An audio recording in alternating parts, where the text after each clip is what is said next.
Welcome to the Fun Astrology and Merriman Market Analyst Saturday Financial Podcast. I'm Thomas Miller. Thanks for joining us. This is the free weekly newsletter that's published every weekend on MMAcycles.com by Ray Merriman, but a little bit abbreviated this week because Ray is busy authoring the 2025 forecast book, the 49th edition that he has been writing since the mid-1970s. This is being released on November 2nd for the week beginning November 4th, but first we look back before we look forward. The first article is from Wednesday, October 30th, from Harriet Torrey from the Wall Street Journal. The U.S. economy continued its recent strong stretch this summer. Gross domestic product increased at a 2.8 annual rate in the third quarter, adjusted for seasonality and inflation, the Commerce Department said Wednesday. That was a slight slowdown from the second quarter's 3% rate and below economists' expectations for a 3.1% pace. Still, the July to September period marked a continuation of roughly a two-year streak of strong growth for the U.S. economy, even in the face of historically high borrowing costs. This is from CNBC.com on Friday. Job creation in October slowed to its weakest pace since 2020. As the impacts of storms in the southeast and a significant labor impasse dented the employment picture. Non-farm payrolls increased by 12,000 for the month, down sharply from September and below the Dow Jones estimate for 100,000. In what had already been expected to be a downbeat report, October posted the smallest gain since December of 2020. The unemployment rate, however, held at 4.1%, in line with expectations. Now Ray's commentary on the week past. He says it was a rough week for most global stock indices, yet this is consistent with my prior observations that U.S. stock indices tend to sell off rather sharply into a low within 2 weeks of the presidential election. That appears to have happened last week and might still be underway. In Asia and the Pacific Rim, India's Nifty index continues to struggle near the lows of the last 12 weeks. Japan's Nikkei looked positive with gaps up early in the week, but on Friday it gapped down over 1,000 points and created a chart pattern known as a bearish island reversal. China and Hong Kong's markets basically went sideways in the middle of the range, covering the recent huge rally. Australia's ASX index fell to a 7-week low. Just 2 weeks ago, it was at an all-time high. In Europe, the mood was bleaker. On October 31st, the Netherlands AEX, London FTSE, and Zurich SMI all fell to 12-week lows. The German DAX index was stronger, only falling to a 3-week low. The U.S. stock indices were an enigma. The Nasdaq had been the only major index not to have made a new all-time high in October, but last week it was the only market index to make a new record high. The Dow Jones Industrial Average and the S&P fell to multi-week lows after their recent all-time highs on October 17th and 18th. Thus, a case of intermarket bearish divergence ended, but then a new one began. Now, the short-term geocosmics and longer-term thoughts, including Ray's comments about Sunday's Mars-Pluto opposition. First, some quotes. First, from the Wall Street Journal opinion column, Dan Henniger's "Trump's a fascist, Harris is stupid. An election from the bottom of the barrel is almost over." He says, regardless of the winner, this election has produced an emerging political reality. The country is moving to the right, or at least center-right, and is likely to stay there. I don't believe this drift is directly attributable to Mr. Trump himself. He wrote it, but he didn't cause a tectonic shift in America's politics. The highly politicized idea of wokeness is in broad decline, a victim of its own unreflective overreaching and intolerance of questions of equity, gender, and climate. The United States has had enough of its endless demands. The next is from Jeff Bezos, the op-ed in the Washington Post, which he owns, explaining why the Post did not endorse Kamala Harris or any candidate this year. It was published October 28th. He says, presidential endorsements do nothing to tip the scales of an election. What presidential endorsements actually do is create a perception of bias. Ending them is a principled decision, and it's the right one. Eugene Meyer, publisher of the Washington Post from 1933 to 1946, thought the same, and he was right.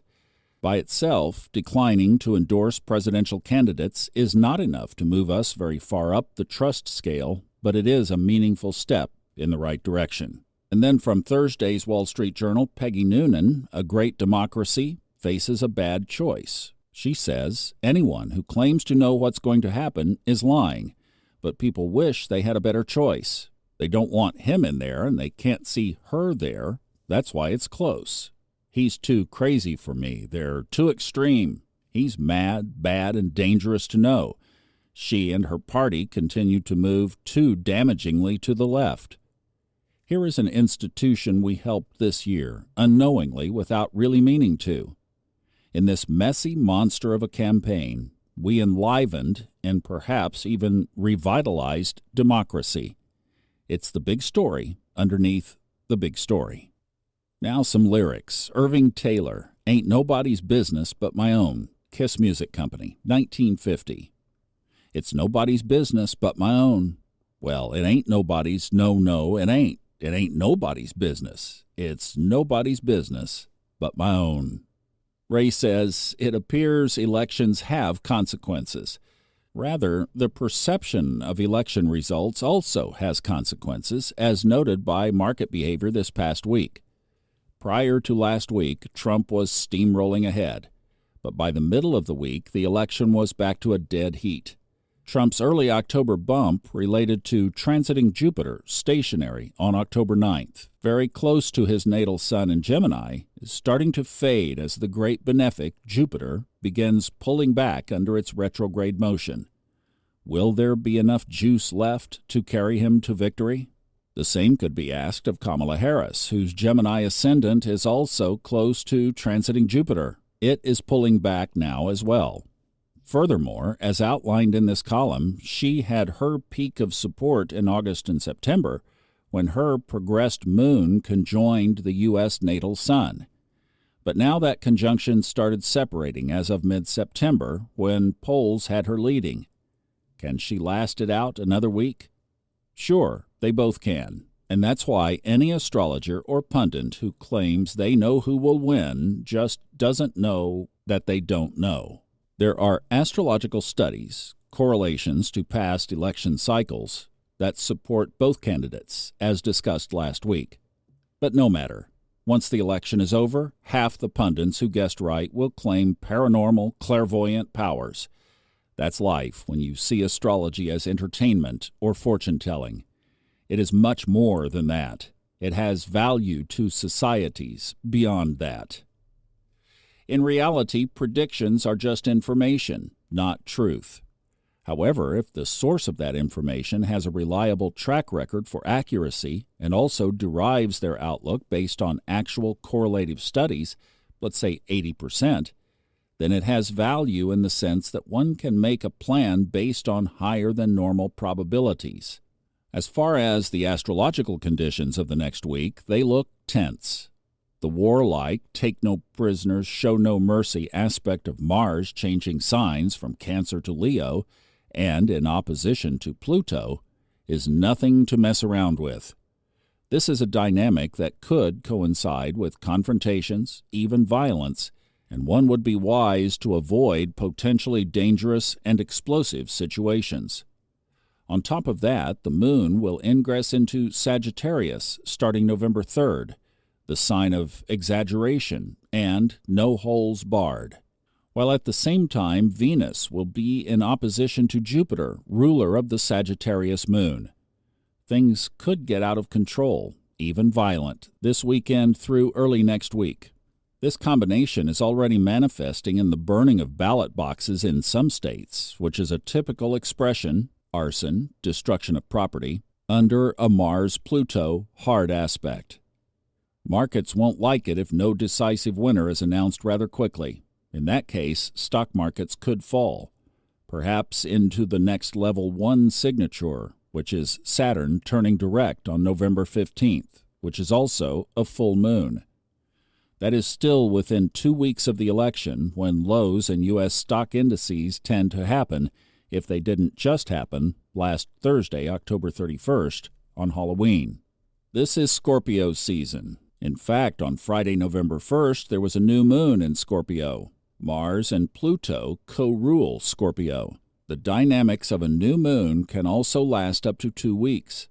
You don't want to take risks to your safety under a Mars-Pluto hard aspect or under a Scorpio new or full moon. Play it safe.